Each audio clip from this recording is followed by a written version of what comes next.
What's up, y'all? We back at it with another one. So, in case you don't know, Sakamoto Days has just released episode 1 on Netflix. Shout out to Netflix.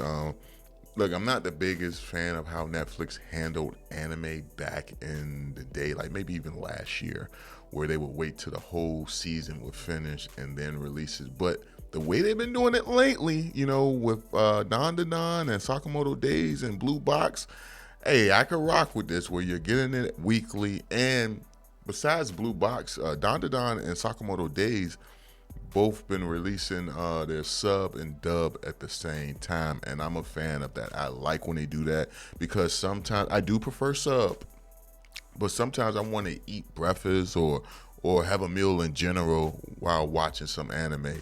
And it's hard to do that when you're watching sub, or at least it is for me. You know, some of y'all might be vets out there where y'all can, you know, do both very quickly, you know, very easily. So, you know, I'm just not that good. You know, I'm getting there, but I'm not that good. But I do like the fact that Netflix has changed how they're doing anime. Too bad they didn't do this with the Seven Deadly Sins, despite how the animation, deteriorated over the years. For like, I think season 2 was the last. No, season 3. Midway through season 3 is when it changed.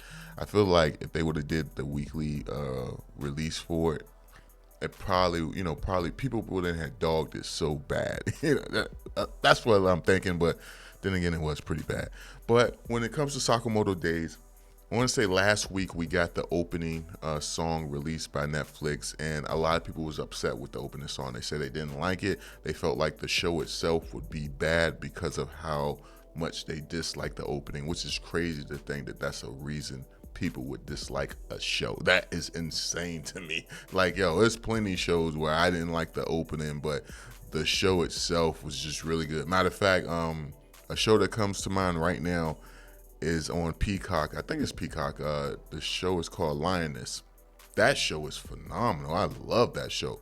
The opening, not the biggest fan of it. Matter of fact, House of Dragon, I'm not a fan of that opening either, but the show is good. So there are plenty of shows where the opening is trash to me, but the overall show is good, you know.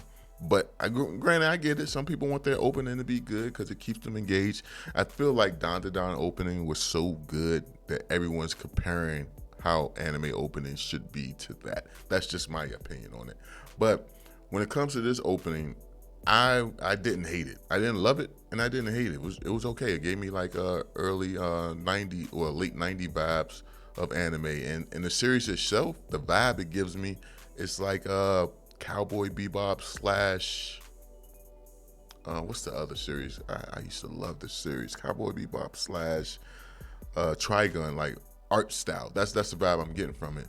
But it's dope. I rock with it. I like the dark tone because this dude is a former hitman who retired to live a life with the woman he loved, and he started a family with her. He got a little out of shape. I like the whole premise of the story. I read the manga. I'm not up to date with the manga, but I read the manga. So I feel like this show did pretty good with sticking to the adaptation. I feel like the opening kind of goes with, the overall tone of the show.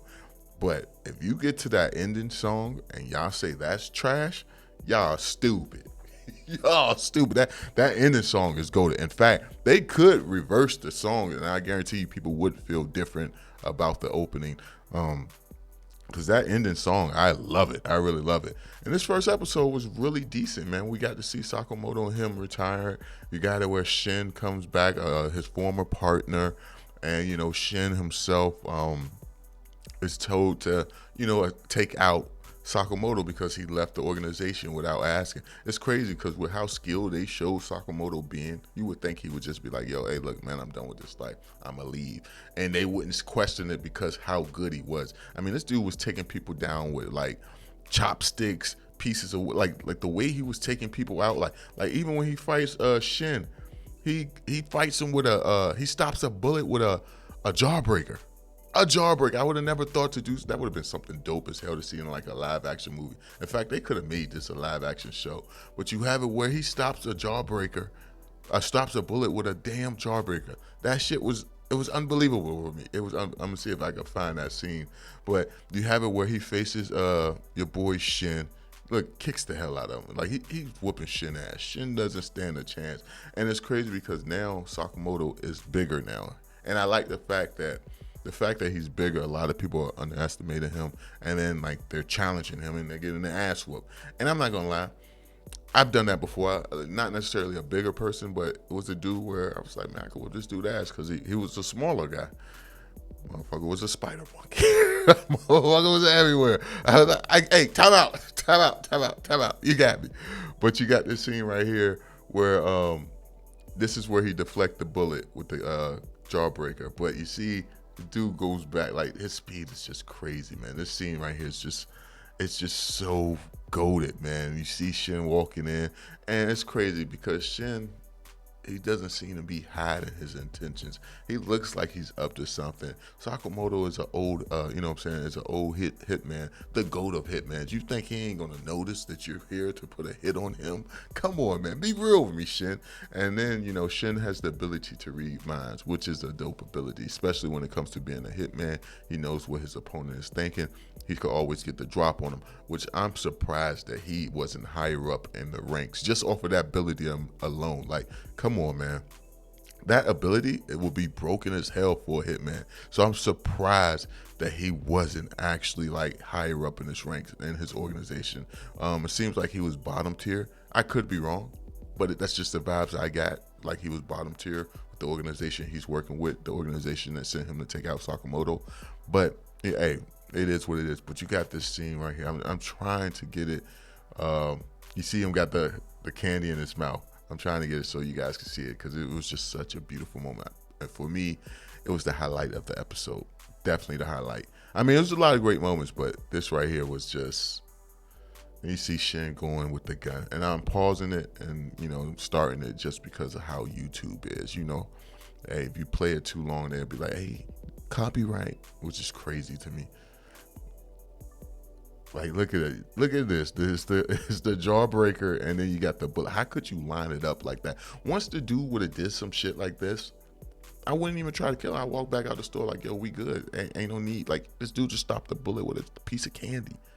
Look at this shit. Like, that's crazy to me. And then look at the detail on the jawbreaker shattering from the bullet. Honestly, now, I'm curious how this would be in real life. I know a bullet definitely could break a jawbreaker, but I'm curious if the trajectory would be altered like it is in the anime, because the bullet was aimed for Sakamoto's face, but you see the jawbreaker kind of alters the path of the bullet right here. So I'm very curious how that would be in real life. Very curious. But you have it where Sakamoto beats Shin ass. Then next thing you know, he bandages him, puts him in bed, let him rest, and then feeds him dinner. Like, that's crazy to me. Like, yo, this dude whooped your ass and fed you. It makes me think of the Chappelle show, where they played against Prince, and it was like, what happened? He was like, he whooped our ass in basketball and then took us in the house and made us pancakes. Like, that's what that makes me think of. I don't know. Maybe it's just me, but that's the vibes I get for this part. But you got it where Shin goes back to the group and he lets them know, like, yo, we don't need to mess with Sakamoto, man. We need to just spare his life, let him, you know, live his life in peace.